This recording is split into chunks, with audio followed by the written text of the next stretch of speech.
It was a cloudless summer day. Salmon leapt free of the blue surface of the water, only to fall back with flat smacks that echoed across the bay. The fishing period had opened at 12 noon exactly, and the tender wouldn't be taking delivery from fishermen for hours yet, although cork lines were already bobbing with the kind of frenzied energy that promised a busy and productive period. Fishermen were making ready to launch skiffs, but on board the tender Freya, there was time to open deck chairs in the bow, time to prop feet on the gunwale, time to eat roast beef sandwiches on homemade bread, heavy on the horseradish, time to make lazy comments on the skill or lack thereof shown by the skippers of the 40-odd boats setting drift nets as close as they could get to the markers of the creeks without setting off the fishhawk. The fishhawk in question, a 28-year-old man named Lamar Rouche, hovered around the perimeter of this action, his little rubber Zodiac looking flimsy and vulnerable and outnumbered next to the battle-scarred hulls of the fishing fleet. Clad in the brown uniform of the Fish and Wildlife Protection Branch of the Alaska Department of Public Safety, Lamar stood rigidly erect at the controls of the Zodiac, as if by doing so his height might be mistaken for 5'1" instead of a mere 5 feet. Kate could relate. She saw him wave Joanahanak and the Darlene back from the markers on Amartuk Creek, the buzz of the outboard on the back of the Zodiac sounding like an irritated wasp.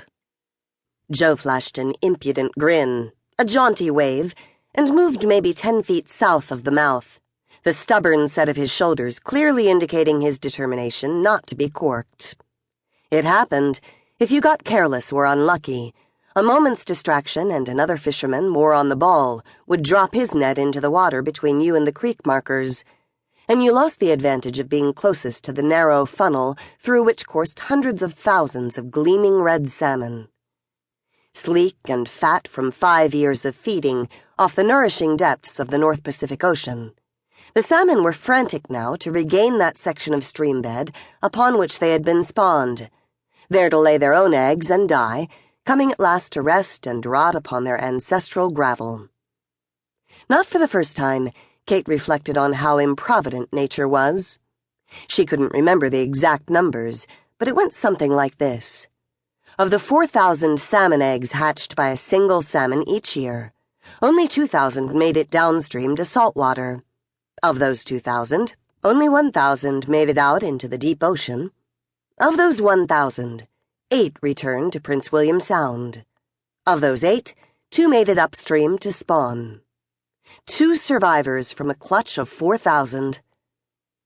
As always, looking out across a bay filled with a great school of leaping, gleaming salmon, all of whom had returned home against unimaginable odds, she was awed by a natural design engineered with this many built-in backups, and respectful of its continued success. The local guarantor of that continued success ran his Zodiac in between the mouth of the creek and Yuri Andreev's Terra Jean.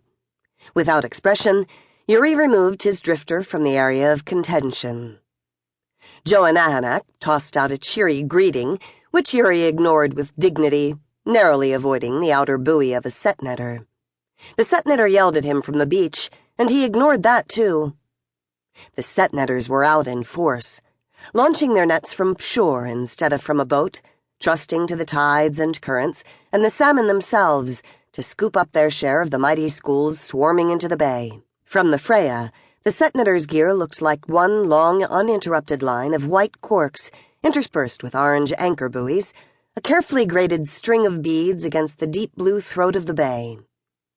The day before, there had been no sun, and that throat had been a dull, drab green. Kate washed down the last bite of roast beef with a long swallow of tepid water and, cat-like, stretched her 5 feet to about 5.5, trying to expose as much of herself to the sun as was physically possible.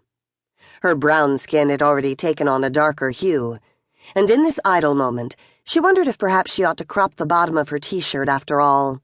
The sleeves were already gone, as was the collar, as well as most of the legs of her oldest pair of jeans.